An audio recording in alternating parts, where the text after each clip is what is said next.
All right, hello. Today I'm going to be reading another one of our March Book Madness books, and this one is called Wings of an Eagle: The Gold Medal Dreams of Billy Mills by Billy Mills and Donna Jannell Bowman. Art by S.D. Nelson.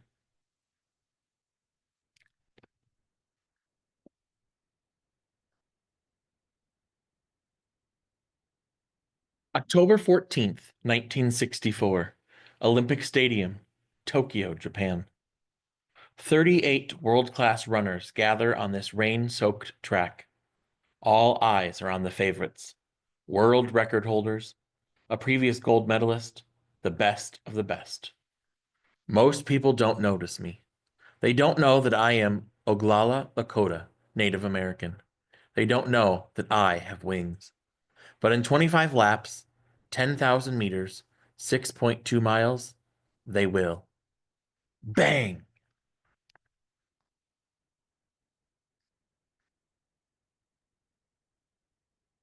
My feet sprint forward, but my memories rewind to the rolling plains of Pine Ridge Reservation, the sovereign lands of the Oglala Lakota Nation. Our home overflows with family until we spill into a second house across the road, beyond the outhouse and the water well, surrounded by dirt floor dwellings and poverty. South Dakota winters bite through our secondhand clothes, but love keeps us warm. We are stronger together, connected by hope and culture.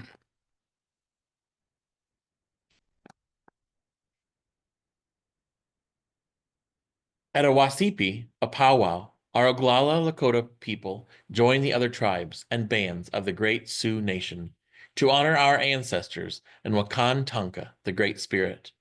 Soon the ring clears for the traditional giveaway. Like cupped hands, an open blanket fills with community gifts. As thanks from people with blessings and success, I have nothing to give now.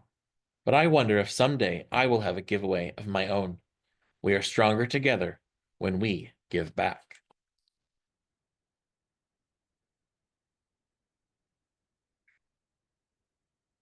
It's not easy to think of others after my mother dies. My 9-year-old feelings splinter like a nest in a storm. My father draws a circle in the dirt. You have broken wings, son, he says. Step inside the circle. I do as I am told. You have to dig deeper, he says, way below the anger, the hurt, the self-pity. The pursuit of a dream will heal you. Do this, and you could have wings of an eagle. But how could an eagle with broken wings ever fly?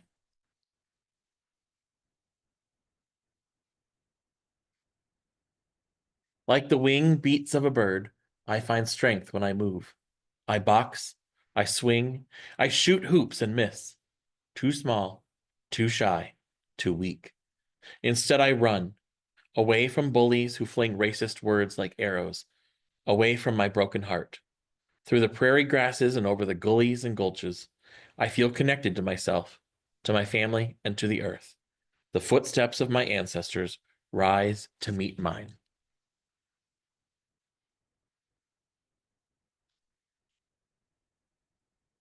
At home, sports stories leap from old news clippings, and I trace the rings of the Olympic flag, linked arm in arm like the Lakota prayer. We are all related. My thoughts turn with pages where Olympians Jim Thorpe and Buster Charles smile from faces that look like mine. Like mine. Jim Thorpe wins Olympic gold medal. When the ancestors call for my father, the word orphan seeps into our home like a shadow. 5 of us are too young to leave the nest. Sid and Margie, my older siblings, keep us together. But as we grow, we all must pitch in. To earn money, I sweep the floors of the grocery store. Later, I hitch a ride to build grain elevators, sleeping in wrecked cars, because rooms aren't available for brown-skinned kids like me.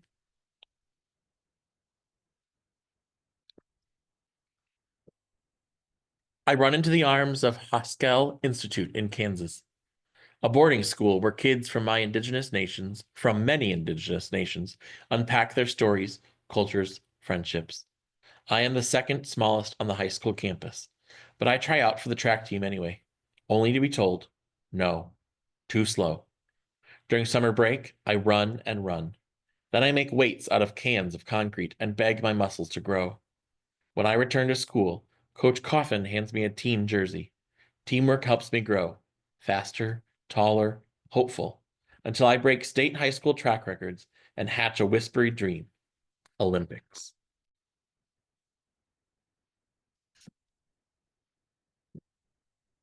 But then, during races, my arm tingles, my vision blurs, my heart pounds. I am cold and sweaty, like a car running out of gas. My energy fades. What is happening to me? Coach hands me a spoonful of honey before each race. It helps so much. I run all the way to a college scholarship.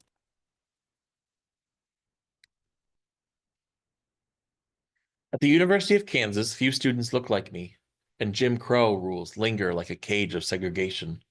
No walking on certain streets, no sharing an apartment with a white teammate, no joining a fraternity, because they are reserved for whites only. Though friendships blossom on the track team, Coach Easton is not sympathetic when I weaken and wilt. Forget the honey, just run, he says. And I do, helping the Jayhawks win championships. But when I tell Coach of my Olympic goal, he says, don't dream too big, as if I am not destined to soar.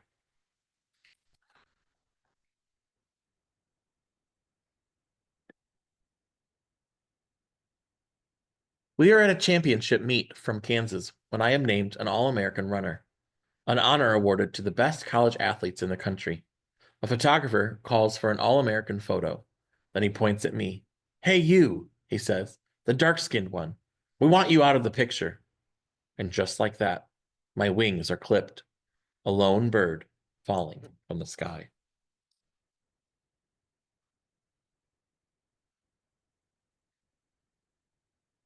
Back in my hotel room, I am swept into currents of sorrow. My strength is gone for the races I run, because others see nothing but my race. Then a memory flickers, the circle of my father drew in the dirt. Wings of an eagle. The pursuit of a dream will heal you, I hear him say. I reach for my journal and write down my dream. Olympic gold medal, 10,000-meter race. Believe, believe, believe.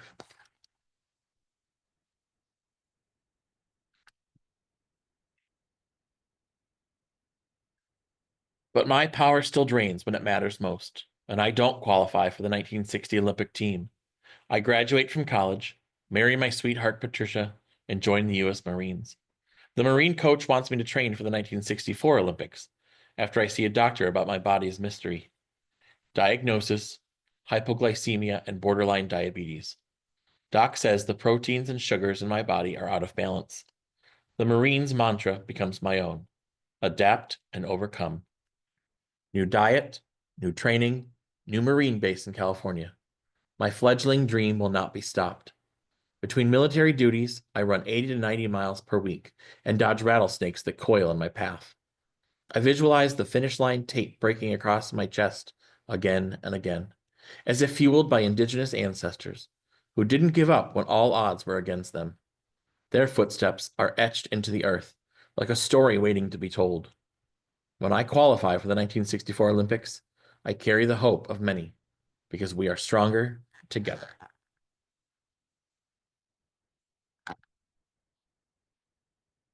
October 1964, Olympic Village, Tokyo. Borrowing shoes carry me to Tokyo's Olympic. Borrowed shoes carry me to Tokyo's Olympic Village, where new track spikes are promised to USA Olympians by a shoe company with a big name, but with no promise for me. There are only enough for medal contenders, the salesman says. I'm gonna win, I declare. Nobody expects me to win.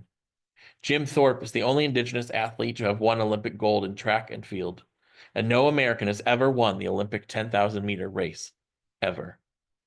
The man's snickers drive me to another shoe vendor who hears what happened and hands me spikes to replace the ragged threads on my feet. At my hotel, apologies and more shoes arrive. When the starting gun fires, I am ready to fly.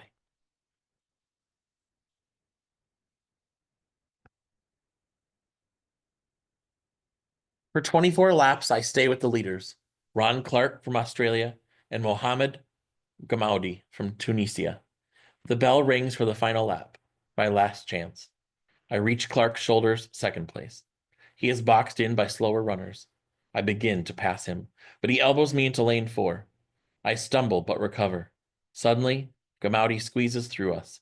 Gamauti is in first. Clark is in second. I am in trouble. My arm tingles. My vision blurs. My heart pounds.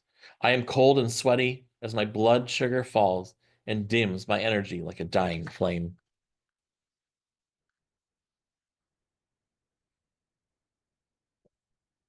My hope is nearly snuffed out until I pass the slower runner. Was that an eagle on his jersey? Wings of an eagle? Surely it is a sign. Believe, believe, believe. The footsteps of my ancestors now thunder through my own.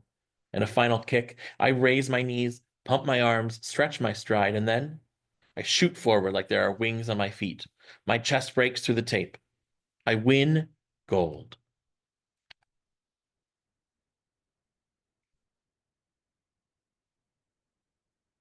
I search for that slower runner and find there is no eagle on his jersey. But as the American anthem plays and the gold medal slides over my head, I feel the brush of an eagle's wings on my spirit, and my own footprint becomes part of the story to be told. That's when I imagine my father's voice.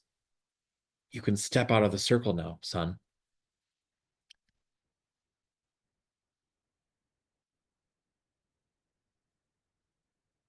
On Pine Ridge Reservation, an eagle feather headdress fit for a warrior is placed on my head. I am given a Lakota name, Tamakosi Tahilia, which means respects the earth and loves his country. There are songs and drums and dances in my honor. Now it is my turn to plan a giveaway, to share my thanks and blessings, and to spread the wings of others. Because we are stronger together when we link arms with all people.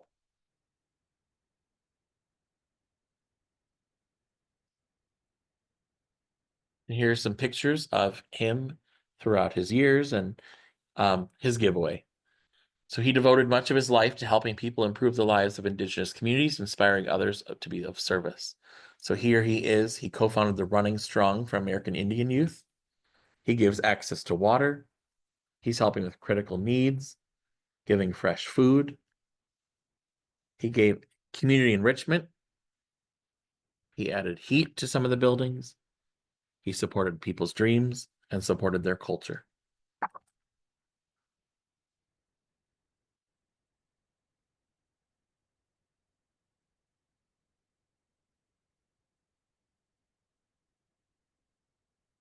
And then there's a long note from Billy Mills at the end and a note from the illustrator, S.D. Nelson. And you can always check this book out in the library and read this. And then more about Billy Mills. And a timeline and key dates. The end. I hope you enjoyed that book, Wings of an Eagle.